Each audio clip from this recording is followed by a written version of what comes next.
to today's podcast. Salon owners are some of the most amazing people on planet Earth. The only problem is sometimes their hearts are so big and they give so much of themselves to their staff and guests that it creates unintended consequences. Our goal is to change the industry by elevating the way the rest of the world sees salons, spas, and barbershops and give it the credibility that it truly deserves. This is the Salon Owner Revo Show. Today's podcast is brought to you by Salon Scale, allowing you to charge by what you know, not by what you feel. We today are talking about relationships, and we've got a special guest on today's show that's been talking about relationships. How do you bring them back inside the salon?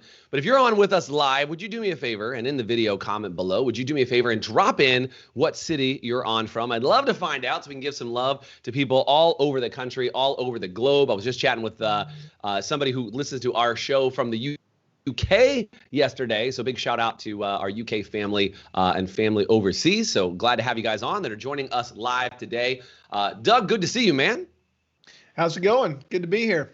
Dude, so good to have you on. And today on the show, who I think is a great person to be talking about this, because I think he just does this naturally and effortlessly, in my opinion, is the one, the only, Mr. Matt Beck from freesaloneducation.com. What's up, Matt? What's up, fellas? How are you? Dude. How's it going? Good. Super good. Always good to have you on, and really excited to have you here. If you guys don't know Matt Beck, most likely you don't know me, but you know Matt. I'm going to just put it that way because Matt runs one of the largest YouTube channels, a huge resource at freesaloneducation.com, and gives away tons and tons of valuable tips on pretty much everything salon. Matt and I met, I guess it's been a couple years now. We met at a Millennium Conference. Was that what it was? Yep. It's been a while. Yeah, it's been a hot minute. So, you know, we've been able to connect a few times. We dork out on all things salon related. But Matt is just a master of putting together amazing tutorials, online creative ninja master wizard. I don't know if that's your official title on all your business cards, Matt, but it should be. And you also run an amazing salon out in Pennsylvania. And, you know, through all this, I know you guys have, you know, been through all the ups and downs, because Pennsylvania, like California, has been another one of those interesting states that has, you know, gone back and forth with when they are locked down and when they aren't locked down. Yeah. But you're now talking about how do you bring these relationships back? Because there are people out there that are still struggling to bring in all their guests, still trying to figure out, like, you know, basically like shook up the whole salon industry. It was like shaking out the rug, right? And people started re-examining their relationships. They're getting their hair cut from their neighbor who happens to cut hair down the street. And they're like, now everybody's got a different idea about what a haircut looks like. Why is the relationship such an important part of that in your mind? So basically what I want to do is I want to break down kind of my thoughts on the beauty industry prior to COVID and all the shutdowns and all of that, right? So the biggest thing for me has always been that it really doesn't matter how talented you are at cutting hair. Although I train and teach cutting hair and coloring hair and all of that every single day, I do understand the importance of knowing it. But when it comes down to it, I've seen people that are terrible at doing hair that are really successful behind the chair. So what is the secret ingredient, you know, to becoming more successful behind the chair? And it's always been relationships. So I think it was actually, talk about Millennium, you know, John Harms is somebody that, you know, when I first opened my salon business, I listened to him a lot because obviously when you own a software company, you have the numbers that all these salons are performing, right? And his biggest thing was always, you know, after 6 to 8 visits in the salon, usually you're only retaining about 10% of your clientele. Why is that? Well, you know, the first visit, we're all excited about it. And it's funny because I was actually this morning just kind of browsing Facebook, right? And I see Tom Brady, right? And we can like him or not, but I see Tom Brady and he's in the parade, right? For winning 7 Super Bowls. And he takes the trophy from one boat and he throws it to another boat and they catch it. And a lot of people in the comments are like, you know, after you've won 7 Super Bowls, I guess you just don't care about the trophy.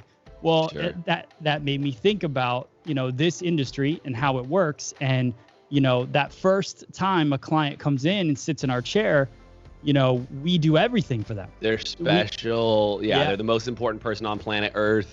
Exactly. So, so we do everything, we roll out the red carpet, we offer them beverages or whatever. Some things we can't do because of COVID now, but we do all these things to make clients feel comfortable, and they love it. They love the business. They write a great review. Second visit comes along, we're still hanging in there, but by the third, fourth, fifth visit, you're treating your new clients with that red carpet, and your existing clients, it becomes, hey, go sit over there. I'm running late. Like all these things, I'm canceling on them. I'm moving them. Totally. And when you do they'll that, understand we're homies now, exactly, right? Yeah, we're best friends. It doesn't matter. Exactly. So you can't treat it that way. You got to think about it as their first visit every single time. Thorough consultation. Talk about changes. Like I say the biggest thing, the reason that people leave is because they're bored. Like we think that we're really important. We think that people love hair like we do. Like people just don't. They're looking for an escape. They're looking for an experience. Like they're looking for all these things. And if you're not giving that, then they're going to go somewhere else. And especially if a pandemic happens and they didn't want to go there anyways. So like I look at no-shows. We talk about no-shows. Stylists complain about it all the time, but you get a no-show because they don't want to come see you, right? Like if you were so fun and you were providing such an experience, then they would come. So who gets the no-shows? Because I know somebody that's fully booked 3 months in advance, and that client knows it and they love that person. They're not going to, they might occasionally no-show, but they're not going to be, that stylist isn't getting the no-shows like the other people. So you got to really assess when things are happening. And this is like in general, right? Like I look at, like, I've gained a lot of weight over the last 12 years, right? I gained a lot of weight from when I was 21 to what I am now. Is it the food's fault? Probably not, right? Like, so I got to assess, like, what is my foods were there. Exactly. What is my day-to-day? What am I doing? And you got to take control and take ownership of the things that are causing the negative stuff. So whether it's negative stuff on Facebook, it's clients not showing up, it's you not being as busy in the salon, like people want to feed into the negativity, and it's just not, that's not how I work. I look at, anything that's happening to me is a result of my actions and what I did. So it's just flipping that and changing it, so now go to the gym, don't eat like you used to eat, don't eat ice cream at midnight. Like, all of these things you got to change, and you got to look at people, and think of it more as a relationship, and train yourself every single day to be better at your job. So you're not going to lose clients if you practice every day to get better. And practicing isn't the game, right? So like Tom Brady, and I'm going to use him again. I don't even like him, but I'm going to talk about him again. Yeah, you went heavy on the sports analogy, but I like it. You used a relevant topic to make it happen. I like it. Let's go with Tom Brady. If you guys are Tom Brady fans, or if you love him or hate him, we said controversy today, Matt, and you brought it up. Here it is. There you brought it to the table. So, but this is the thing, like no one's practicing in the Super Bowl, right? Like the Super Bowl isn't practice, right? That's what you practice your whole life to be at. So, I look at, I was involved in sports growing up. Like, I know a lot of hairdressers aren't, but it doesn't really matter. It's thinking about things a little bit, just taking from other industries or other subjects and just thinking about them and relating them to your life, right? So when you look at like a sports thing, like, the game isn't where you practice. The game is, and behind the chair isn't where you practice. Like you can, but you're talking to your client. Like you don't have time to really go over things. My biggest thing for 2021, I hate the way that I cut this one bob. And every single time I cut this bob, I get miserable after it. I literally want to take the mannequin head and throw it across the parking lot because there's one little bit of it that I cannot just, something about it. It's might be the left side one day, it's the right side the next, and it's just not perfect, and I want it to be. But those are the things that drive me. So I sit there and I focus, and I'll cut a mannequin head for 4 hours just focusing on it. And I got a lot of stuff to do, but I take the time out because I don't just want to be the internet guy or the YouTube guy. I want to be good at what I do as well. I don't want to just be the stylist in the salon that's funny and gets away with everything because they're funny, but they're not great at doing hair. you know? Dude, so true. So true. And by the way, I think there's so many things, Matt. It's like, you can get away, and this is random story, but like I used to get away with going to the gym when I before I got married. I was going to the gym, and I told the trainer when I went to the gym, I said, listen, I'm going to befriend you, and you're going to let me get away with murder here at the gym. Because I'm going to be funny. I'm going to make jokes. You're going to like me, and you're not going to want to push me hard. So I'm just telling you up front, don't let my relationship make me slack off. And that's true. Yeah, you're one of those people, too, because I've known you now for a while. Like, you could get away with that. Like, you do. You have a way better personality than I do. You know what I mean? Like you have that gift. Like you're a salesman. Thank you. You know what I mean? Dude, like, I appreciate the fun part of it, but it's like I like to have fun with people, and I think that's it, right? And I think sometimes, to your point, is when you have a relationship like that and you're trying to have fun with somebody, you get loose, it gets casual, it gets all those things, and maybe part of it is, to your point of being, a salesman or whatever it is like maybe that is because somewhere deep down I want to get away with things when I, like I want to be late every once in a while, or I want to whatever, and people will kind of let it go. But the question is that what you're practicing? Are you practicing the ability to build that relationship so you can get away with something, or are you practicing that ability so you can be better at building relationships? Because that's how I look at it, right? The better I am at talking to people, having conversations, the deeper, in my opinion, my relationships become. And that's why if I met you one day, I try to treat you the same way that I would if I knew you for the last 10 years. Like that's kind of the game, right? So Matt, we got to take a quick break. When we come back, I'd love to find out how you teach your team how to practice. And Doug, maybe you can tell us too about how you're getting your team to practice inside the salon. All when we come back in just about a minute. We'll be right back after this quick break.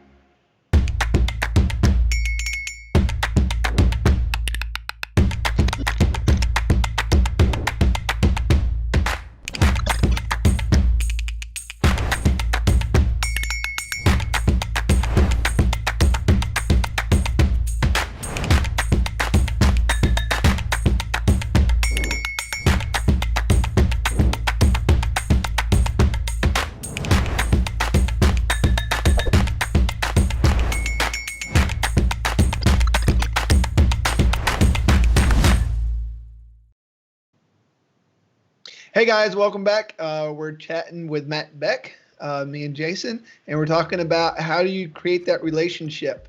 So Matt, inside of your salon, how do you teach your other stylists? We've talked a lot about what your personal philosophy is, but inside your salon, how do you motivate your other staff or get them to see the importance of the relationship inside the salon?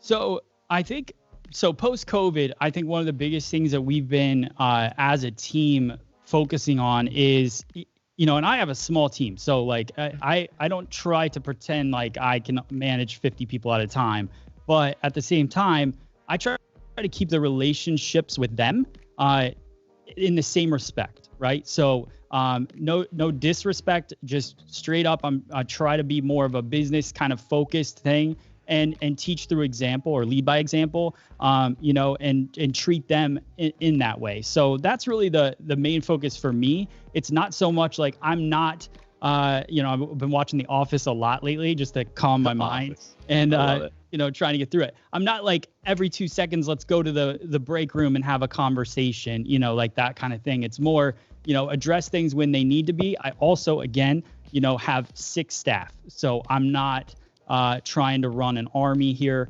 and free salon education takes up a lot of my time. So, so with that being said, I don't want to sit here and tell you I have a ton of systems where, but look, Matt, dude, but sometimes when you have a team of 6, I think it becomes even harder, to be really honest. It's really easy to have like a training manager and to have other people who are maybe doing the training. But when you have 6 people, I think this is like going back to what we started before the break, was like when you have really tight relationships with 6 people, calling them in the break room and saying, let's all get together and practice, they're going to be like, wah, wah. Like, thanks, Matt. Thanks for being my dad. Tell me I need to practice. So, like, how do you encourage, like, some practice? Or how do you get them to, like, I mean, maybe is it through your work ethic because you're sitting there practicing that bob for 17 hours? Or, like, what are the things that you do to kind of get your team involved? I think it's a little bit of that. I hope it's a little bit of that. And then, but I know it's not always, and it doesn't inspire everyone to watch someone else doing things. And I think people see a benefit for me sitting there practicing it. And sometimes maybe they don't see it as much for themselves. I don't know why, but, I think people are just wired differently. But the one thing I would say is, and I had a thought in my mind as you were saying that, because I think, you know, it is tough with 6 people. What I try to do is like, you know, give opportunity to people that I see are pushing or putting in extra effort, you know, and I don't give opportunity to people that aren't pushing and putting in effort. And that could be as many as 6 people. And there's 2 to 3 to 4 people that aren't putting it. Like, you just got to watch it. And then as I see, you know, more effort happening, then I start giving more opportunities. For example, you know, Danielle is a stylist at my salon, super talented. Everybody that works at my salon is super talented. And it's kind of the same reason I get so upset with my 12-year-old is that I know he's capable of so much. So when I see him do something that seems ridiculous, I get a little extra upset. You know, so I look at the 6 people that work at my place and they're super talented. Well, Danielle, you know, I do a Zoom class every Monday with stylists from all over the world, you know, and she joins in on every single one of those. And I've seen it and I watch her log in, and they don't have to. Not all of them do. But I see that. So every time somebody comes up to me and they say, well, who should I give this client to? Give it to Danielle. You know, Danielle's now going to be live on Free Salon Education every Thursday because I see her putting in the effort, you know, and she's super talented. So I want to showcase it. Like, those are little things. Like, I have other things to offer, you know, and then we offer health insurance for our staff. And, you know, but not, if you don't want to be here the entire, you know, week, or you take some time off or whatever, like, those kind of benefits go to the people that are putting in the extra effort. So it's really about that, to me, is seeing, being visual of who is putting in the effort in the salon, and then, you know, rewarding it that way. Yeah, well said. Doug, thoughts for you on building relationships inside the salon? I think one of the things that we talk about a lot is, like, one of the things with mine, and we've got a couple locations, that stuff. So when I go in, I don't do as much as quote managing. I do more relationship building with them. I make it a point to build a relationship with each and every person that's in the building whenever I'm there. That's more valuable than me doing management stuff whenever I'm there. I can do management stuff when I'm off at the office. But one of the things that we talk about all the time is learning the right lesson. Because sometimes people get in a situation, maybe the clients are no showing on or having these issues. Like, so what do you need to learn here? What's the lesson you need to learn to get past this? Because people generally default to a very easy lesson, or another way, excuses for all the hard lessons, and I'll learn the easy thing, but it just still doesn't solve the problem because I didn't address, you know, what's the big lesson I need to learn here. So it's the discussions we try to have is, you know, what do I need to do differently? How could I approach this differently? If I'm looking at, it's funny, we've got a very successful Danielle in our place too, Matt.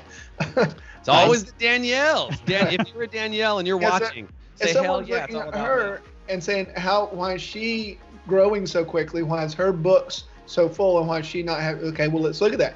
What is she doing that you're not doing?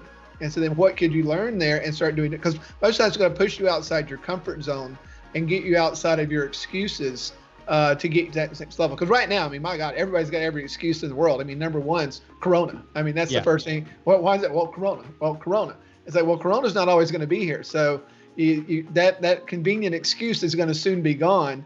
So you need to take a good hard look at what you're actually doing to create those relations. Because that is what it's more about the experience than it is the talent. To Matt's point earlier, yeah, it's just that's the case. It's that people want the experience. They obviously want a good hairdresser, but they want the experience. Someone that cares about it, someone that puts them first. Because I think that's the other thing. Sometimes the stylist starts to, when that relationship builds up, starts to put themselves first ahead of the client. Because they think they're so important to the client, and that's a hard lesson to learn sometimes. Yeah, for sure. We talked about before, right? Is that pre-COVID, Matt? People would come to the salon because they wanted to feel special, right? They wanted to feel special inside the salon. Then COVID hit, and they wanted to feel safe, and then special became an afterthought. Yeah. Right. And all of a sudden, like, the salons that are not doing so well, that are struggling, are the ones that are so focused on safety, and they forgot to make the guest feel special. Yeah. As we get close to the end of the podcast, Matt, 3 tips you would recommend to help a guest feel special. For any stylist that's watching, for any salon owner to maybe bring this up in a team meeting, what would be 3 things that you could recommend to make the guest feel special, to make the stylist feel like they're treating their guest right? What would you recommend? You want to go, Doug? Or you want me to go? Well, I'll hit the first one. I think, taking good notes whenever you're talking to them in their client profile, putting something down that you just talked about, so you can you're not gonna be able to remember all that stuff, but if you can bring that up in that when they come back in, it's going to bring they're say, wow, they actually are thinking care about me. And it's not a trick. It's just you can't keep it all in your mind. So put it in their profile so that you can stay up with them and show them that you truly care about what's going on in their world. Yeah, and not just on the first visit, but on every visit. Are you taking new notes about the guest? I think, Matt, you hit that on the head, right? Like, are you still taking notes on visit 6, or is it like, how's the kids? Yeah, exactly. Yep. And I think that's that's a really good one. And I think taking notes, and we all have computer software or phones or anything like that nowadays that we can take those notes. And I think that just listening, I think, is probably the biggest thing. Now that I'm going to the gym and I'm running, I'm listening to audiobooks, which I never did because I have a half-mile commute to work. But now I'm listening to this book about listening, and it's hilarious because I find myself drifting off during the book. I'm like thinking about other things, and I'm like, wait, guy, you're listening to a book about listening, and you can't listen. So just try and figure out like what can make you, if you actually listen to the conversation you're having behind the chair, you'll actually retain a lot more. And, I think that's great for building relationships. Everybody wants to talk. That's why social media is such a big deal, because everybody wants to talk. They want to say their piece. But just sitting back and listening to the guest, I think that's something that, for me, I've always been so into my work, whatever I'm doing, that I'm half listening to them, and I'm not providing a lot of the conversation. But I relied a lot on my talent part. But when I find that I actually take that moment to just really listen in on what they're saying and react, that can go a long way. So I think that's probably one of my number one things right now that I'm trying to focus on, is being a better listener and not letting my mind drift off, because I know I can. It's a good tip, man. I'll throw in a tip too, actually, in here. That's cool.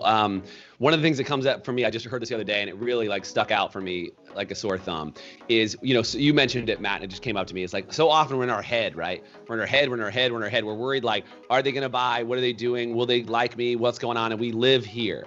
And this idea of like moving from our head to our heart in a conversation, and this whole idea of like, I can listen with my head and go, okay, what's Matt going to say next? Am I ready to respond to Matt as soon as he's done talking? Yep. Or I can go to my heart for a second. And I know this sounds super crazy and cheesy, and like, if you guys think I've lost it, just tell me in the comment section, and you can ignore me for the last 30 seconds. But if you can take your hand, and the next time you sit with someone, you really feel like you're in your head and you're worried about, are they going to buy retail and what's going on, and do they like me? Will they come back? Put your hand on your heart while you're talking to that person. And I don't know what it is about that moment of just putting a hand up on your chest, right on your heart, and just thinking about it. It forces you out of your mind into your heart, and it really will allow you to listen with a very different level of attention. And I just have found, for me, sometimes, and maybe now I'm selling myself out, right? As I'm talking to people, if I really feel like I'm just caught up somewhere else, I'll put my hand up on my chest or my heart. I'll kind of put it right here as I'm listening, and it's just a reminder for me that I should be listening with my heart to the people that are sitting there. And it just takes me out of that go, move as fast as you can mode, because when you can listen with your heart instead of with your head, it just changes that dynamic just so deeply, and all of a sudden you have just a deeper just checking with yourself. And if you need to do it and you're running around fast, you're running around from guest to guest to guest to guest to guest, and you're running behind you, whatever, take that second, put your hand on your heart, take a deep breath. And if that's a little too like woo for you guys, then don't. But I'm just saying, try it and see if that changes anything in your experience. If it doesn't, then oh well, you put your hand on your chest one time. I expect you from now on, when we're having a conversation, that's to just be right here with me. Right? Now you know. Now you know. This You're expectation. I like it, man. I like it. Look, are you guys listening? Yeah. Are you even listening? Because I do not see your hand up there. By the way, you don't have to leave it there the whole time. You just got to like graze it, give it a little pat, and you're on your way. That's all I'm saying. If today has been wicked valuable for you, do me a favor and say valuable in the comments. If you're on with us on the video portion of the podcast, which, by the way, you can find over at facebook.com/highperformancesalon or youtube.com/highperformancesalon. In with us live every single Thursday, 8:30 Pacific, and check out the podcast. But Matt, this has been super valuable. I love the conversation, dude. It's always good having you on. I feel like, you know, you make me cooler just hanging out with you because you always bring the coolness factor times 1,000. So thank you for being here. Thank you. And by the way, if you're not already following Matt, if you're not one of the millions of people who already follow him, please go over to freesaloneducation.com. You can also check out his app, which I believe we have some content in there too. You can check that out. They just search Free Salon Education in the App Store, right? Yeah, FSE Now is the app. Yeah. So FSE tons of cool stuff in there. All free. All free. Matt's freaking awesome. If you haven't like put some of Matt's stuff inside your salon's associate program to let them know about how to cut and do some amazing other things in as far as all the things that Doug and I don't teach, which is all the like actual skills of cutting, coloring, and all that magic, go over to Matt's channel, check it out. It's an amazing place to be. Matt, thank you so much for being on today, man. I appreciate Thank you guys. I really appreciate the time. It was fun hanging with you guys. Always. Thanks for your time, bro. All right. See you guys.